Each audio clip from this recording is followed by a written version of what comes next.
नमस्कार दोस्तों, आप लोगों का स्वागत है हमारे इस YouTube channel Rinkesh psychology facts में। अगर वीडियो अच्छी लगे तो वीडियो को लाइक शेयर, चैनल पर आप नए हो तो चैनल को सब्सक्राइब जरूर करें और कमेंट बॉक्स में जाकर हर हर महादेव जय बागेश्वर धाम सरकार जरूर लिखें। 19 जुलाई 2024 शुक्रवार के दिन पड़ रहा है प्रदोष व्रत। अब दोस्तों, आषाढ़ महीने का प्रदोष व्रत मतलब भगवान शिव जी का सबसे प्रिय दिन है।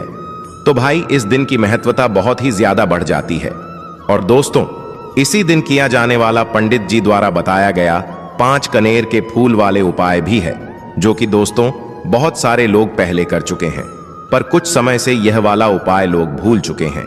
क्योंकि दोस्तों, इस उपाय को हमने आपको बहुत दिनों से नहीं बताया है। पर दोस्तों, उपाय जो भी होता है वो हमेशा काम करता है। जो भी व्यक्ति उस उपाय को पूरे मन और विश्वास से करता है, भाई, उसके लिए वह उपाय जरूर काम करता है। तो दोस्तों, प्रदोष व्रत के दिन आप लोगों को ये 5 कनेर के फूल वाले उपाय जरूर करना चाहिए। पर दोस्तों, ये 5 कनेर के फूल वाले उपाय हमें क्यों करना चाहिए, इससे हमारा क्या फायदा होगा, तो देखो हम आपको यहाँ पर बता दें। प्रदोष व्रत का दिन सबसे पहली चीज भगवान शिव जी को बहुत ज्यादा प्रिय होता है।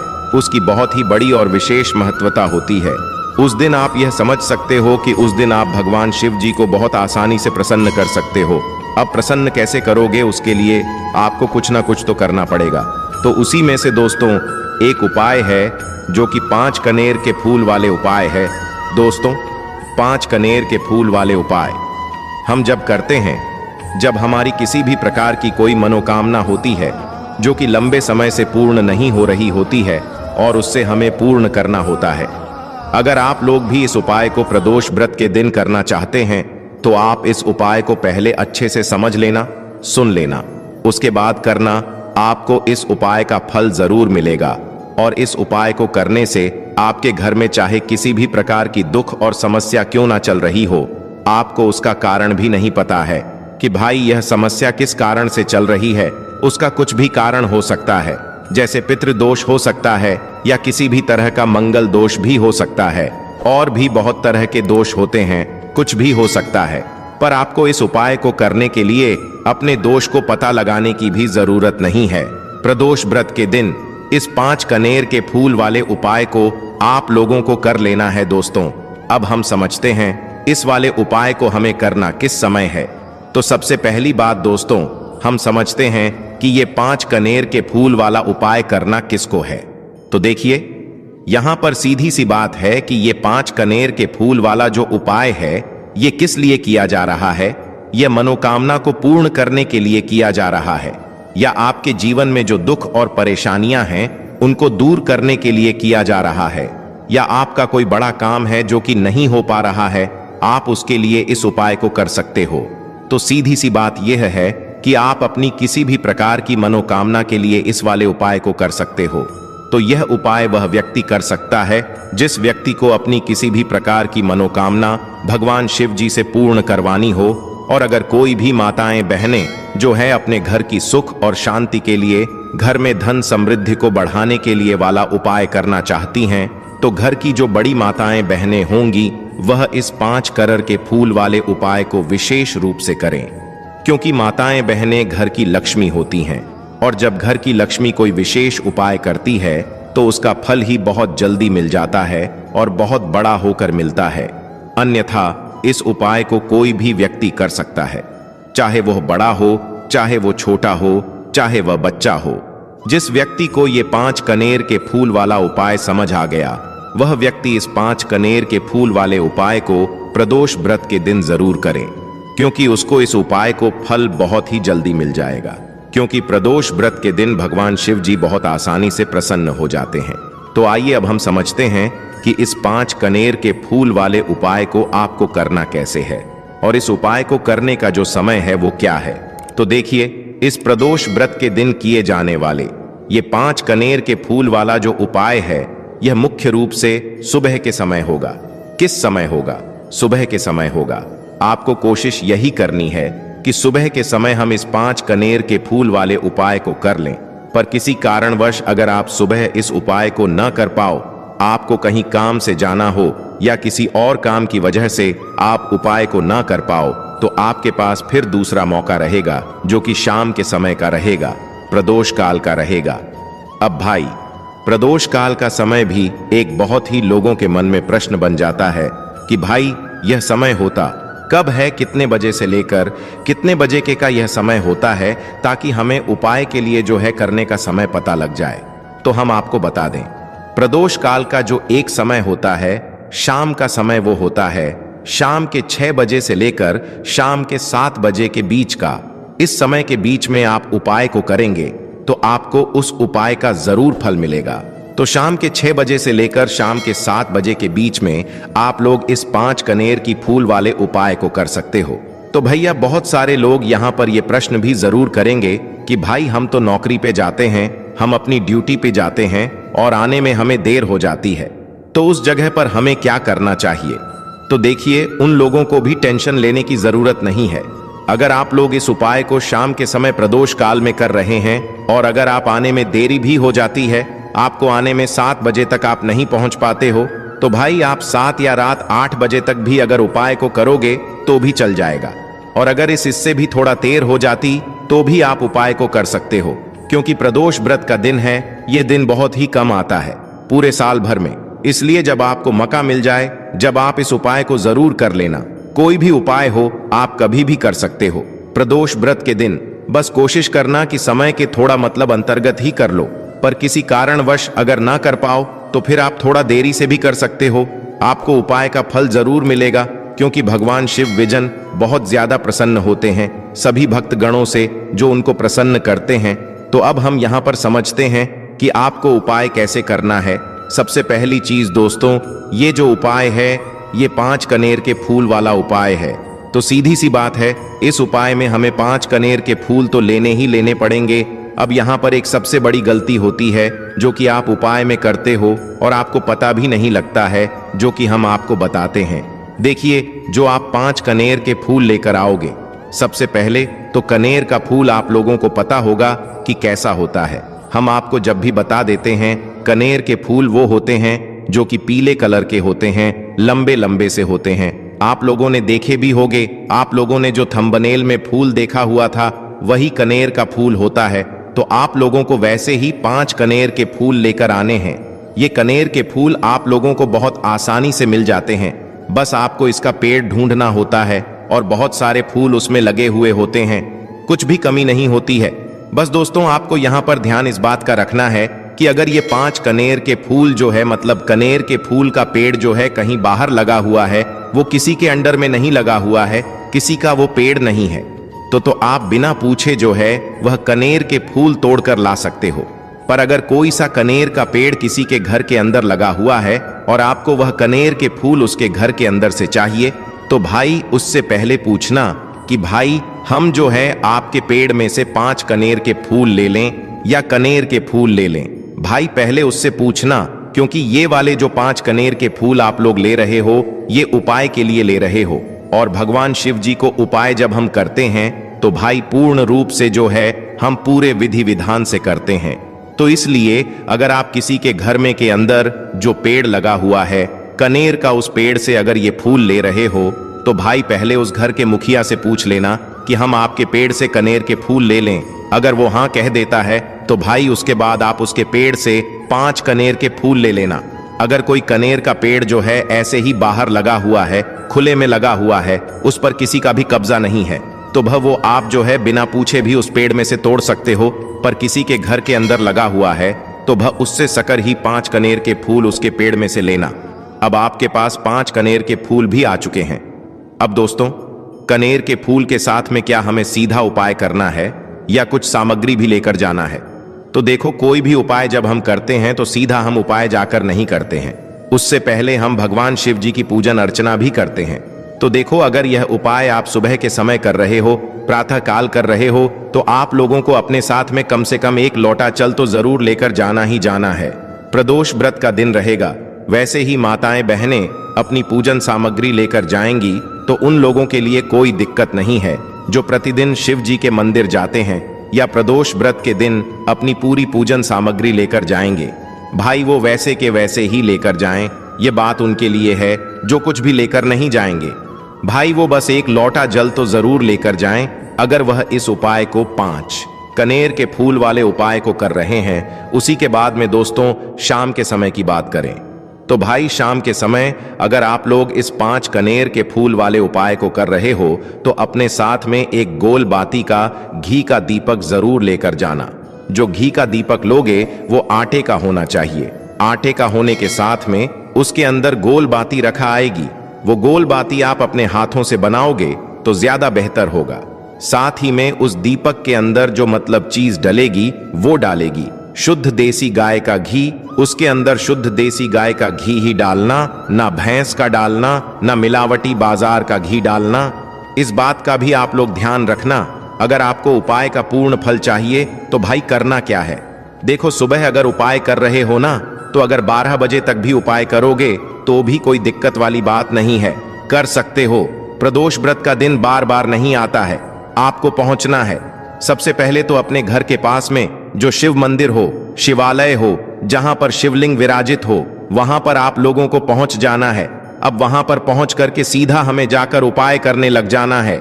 नहीं, आपको पहले अपना शिव जी के मंदिर के अंदर प्रवेश करना है, भगवान शिव जी के दर्शन करना है। पहले आपको अपनी अपनी पूजन अर्चना करनी है। जैसे कि एक लोटा जल जो लेकर गए हैं भाई, वो एक लोटा जल चढ़ा दें। इसके अलावा जो भी पूजन सामग्री है आपकी, फूल, धतूरा, गुलाल, अबीर गुलाल, जो भी चीजें हैं, चंदन वगैरह, उन सारी चीजों से आप पूजन अर्चना कर सकते हो। पर जो उपाय के 5 कनेर के फूल हैं वो आप अलग ही रखना, वो उपाय के समय ही हमें निकालने हैं। तो पहले आप अपनी पूजन अर्चना कर लेना। जैसे आप मंगलवार के दिन करते हो, मंगलवार के अष्टम के दिन करते हो, वैसे आप अपनी पूजन अर्चना कर लेना। इसी तरीके से शाम के समय है, शाम के समय जब आप अपने घर के पास में जो शिव मंदिर हो वहां पर पहुंचोगे तो पहुंचने के बाद आप पहले अपना वह घी का दीपक जलाना। अब घी का दीपक जलाने में भी इस बात का ध्यान रखना, इस घी के दीपक को आपको अपने घर से जलाकर नहीं लेकर जाना है और मंदिर में जाकर भी जलाना है। और मंदिर में जाकर जलाओगे तो उसे अपनी माचिस से ही जलाना है। अपने घर से इस दीपक को जलाने के लिए अपनी माचिस लेकर आना। अगर आपने मंदिर में किसी और की माचिस ले ली इस दीपक को जलाने के लिए, अगर आप शाम के समय इस वाले उपाय को कर रहे हो तो भाई इस उपाय को करने का फल जो है उस व्यक्ति को भी मिल जाएगा जिस व्यक्ति की आपने माचिस ली होगी। इसलिए आप अपने घर से अपनी ही माचिस लेकर जाएं। उसके बाद में दोस्तों आप लोगों को एक बात का और ध्यान रखना है कि जब आप उस दीपक को जला दो, जलाने के बाद उस दीपक से आप चाहो तो आरती भी उतार सकते हो, अन्यथा कोई दिक्कत वाली बात नहीं है। आप उस दीपक को भगवान शिव जी के इतने पास मत रखना कि भगवान शिव जी को आंज लगी, थोड़ी दूरी बनाकर ही जो है आप उस दीपक को जो है भगवान शिव जी के शिवलिंग के पास में रखना, क्योंकि अभी हम जो है भगवान शिव जी को प्रसन्न करने वाले हैं। तो इसलिए जो है भगवान शिव जी को आंस ना लगे, इतनी दूरी बनाकर आप उस दीपक को रख दीजिएगा। जैसे ही आपकी पूजन अर्चना हो जाती है आप जल चढ़ा देते हैं। सुबह के समय गए तो जल चढ़ा देते हैं, पूजन अर्चना हो जाती है। फिर आप उसके बाद में भगवान शिव जी की शिवलिंग के पास में कहीं पर भी बैठ जाइए, सामने बैठ जाइए या आसपास बैठ जाइए। उसी तरीके से शाम के समय है, दीपक जैसे ही लग जाए तो भाई आप अपना उपाय को यहाँ पर कर सकते हैं। और उपाय को करने से पहले आप अपने वह 5 कनेर के फूल निकाल लीजिए, क्योंकि अब हम यहाँ पर उपाय को करने वाले हैं। उपाय को करने के लिए आप शिवलिंग के सामने भी बैठ सकते हैं, आसपास भी बैठ सकते हैं, कोई दिक्कत वाली बात नहीं है। अब हमारे पास 5 कनेर के फूल हैं, तो सीधी सी बात है कि इन 5 कनेर के फूलों को हमें 5 अलग अलग जगहों पर यहाँ पर चढ़ाने हैं। अब वो 5 अलग अलग जगह कौन सी हैं वो हम आपको बताते हैं। देखिए, 5 अपने कनेर के फूल आप अपने सामने निकाल कर रख लीजिए।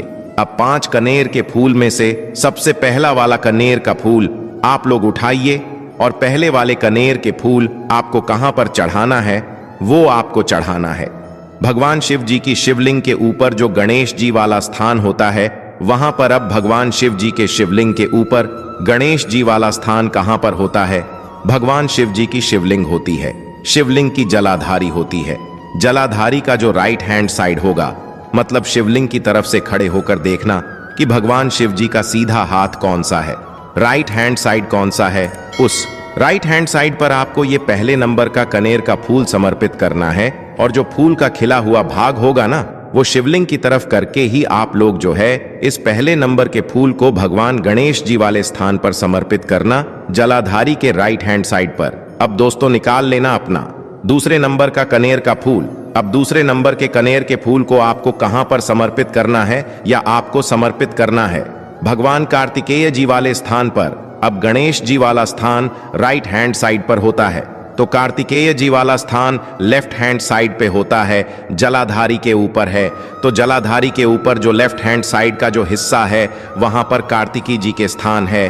तो इस दूसरे नंबर के फूल को आप वहां मतलब वहां पर समर्पित कर देना और भगवान से प्रार्थना कर लेना, और फूल का खिला हुआ भाग शिवलिंग की तरफ ही होना चाहिए।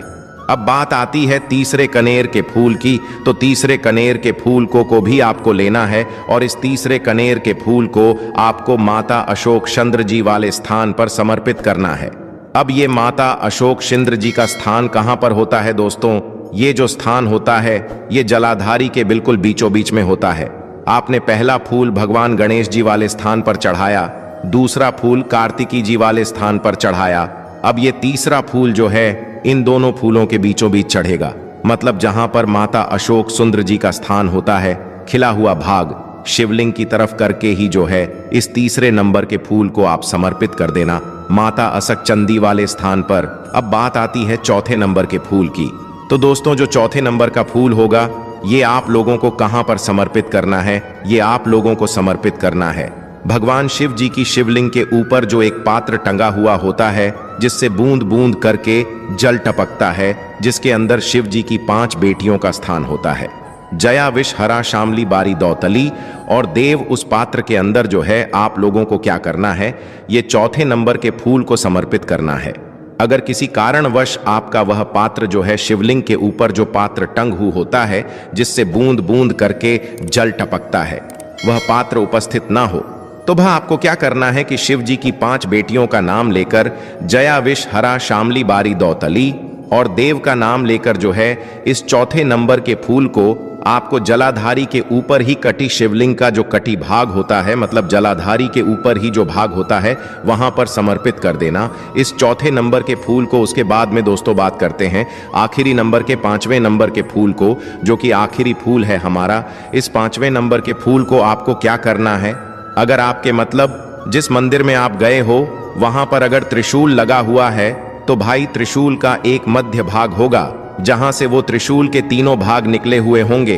तो आपको वो त्रिशूल का एक मध्य भाग देख लेना है। उस मध्य भाग पर आपको इस 5वें नंबर के कनेर के फूल को छुआ है, स्पर्श कराना है, और स्पर्श कराने के बाद इस 5वें नंबर के फूल को आपको क्या करना है, भगवान शिव जी की शिवलिंग के ऊपर समर्पित कर देना है। अब दोस्तों अगर वह मतलब जो है त्रिशूल ना भी हो आपके मंदिर में उपस्थित, तो आप सीधा सीधा ये जो 5वें नंबर का कनेर का फूल है या भगवान शिव जी की शिवलिंग के ऊपर समर्पित कर देना। बस ध्यान इस बात का रखना कि जो खिला हुआ भाग है फूल का वो सामने की तरफ होना चाहिए, जलाधारी की तरफ होना चाहिए, और डंडी का जो भाग है वो शिवलिंग के पीछे की तरफ होना चाहिए फूल की। तो इस बात का आप लोगों को ध्यान रखना है। जैसे ही आप लोग को ये 5 फूल समर्पित कर देते हैं, वहीं पर भगवान शिव जी के शिवलिंग के पास में बैठकर जो है हाथ जोड़कर विनती कर कर अपनी वह मनोकामना बोलना जिस मनोकामना के लिए आप लोग यह वाला उपाय कर रहे हो, अपनी वह दुख और समस्या बोलना जिसके लिए आप लोग अपना ये वाला उपाय कर रहे हो। अपनी किसी भी एक मनोकामना के लिए ये वाला उपाय करना। तीसरे उपाय की, जो कि तीसरा उपाय आपको बताने जा रहे हैं, यह उपाय भी हल्दी से जुड़ा हुआ है, और यह उपाय अगर आपने कर लिया तो आपकी कितनी भी बड़ी इच्छा हो, विश हो, मनोकामना हो, वह पूरी हो जाएगी, जो आपको अभी तक अपने जीवन में मिला नहीं है। आप चाहते हैं कि मेरी इच्छा पूरी हो जाए, तो अपनी विश को पूरा करने के लिए, मनोकामना को पूरा करने के लिए यह तीसरा वाला उपाय आपको शुक्रवार के दिन करना है। करना क्या है, पीसी हुई, फिर से आपको यहाँ पर हल्दी लेनी है, थोड़ा सा लेना है जल, और थोड़ा सा यहाँ पर आपको क्या करना है, जो जल लिया है उसी जल के अंदर इस पिसी हुई हल्दी को डालना है और अच्छे से घुमा लेना है, मिला लेना है। अब ये हल्दी वाला जो जल है इसका छिड़काव आपको अपने पूरे घर में शुक्रवार के दिन करना है, ठीक है ना। तो ये उपाय भी आप किसी भी टाइम कर सकते हो, वैसे तो कोशिश करें कि सुबह में कर लें। अगर टाइम नहीं है तो आप किसी भी टाइम इस उपाय को कर सकते हैं। तो देखिए, हल्दी वाला जल का छिड़काव जब आप अपने घर में करते हैं तो इससे होता क्या है कि आपके घर में जो सकारात्मक ऊर्जा होती है, जो कि पॉजिटिव एनर्जी होती है, ये बहुत ज्यादा बढ़ जाती है। और जैसे ही आपके घर में सकारात्मक ऊर्जा बढ़ती है, पॉजिटिव एनर्जी बढ़ती है, आपके घर में धन की वर्षा होना शुरू हो जाती है, क्योंकि यहाँ पर आपसे श्री हरि विष्णु प्रसन्न हो जाते हैं और माँ लक्ष्मी प्रसन्न हो जाती हैं। और जैसे ही यह दोनों प्रसन्न हुए, आप समझ लीजिए कि बिल्कुल आपके घर में निर्धनता और गरीबी रुकती नहीं है और रातों रात आप अपने जीवन में धनवान बन जाते हैं। बस पूरी सच्ची श्रद्धा के साथ आपको हल्दी वाले जल का छिड़काव करना है। आपको अपने मन में यह प्रार्थना करनी है श्री हरि विष्णु से, मां लक्ष्मी से, कि मेरे घर में धन की वर्षा हो और मैं अपने जीवन में धनवान बनता चला जाऊं, इतना कह देना। और यह जो हल्दी वाला जल है, इसका छिड़काव अपने घर में कर देना। फिर देखना रातों रात आपके जीवन में कैसे चमत्कार होता है। तो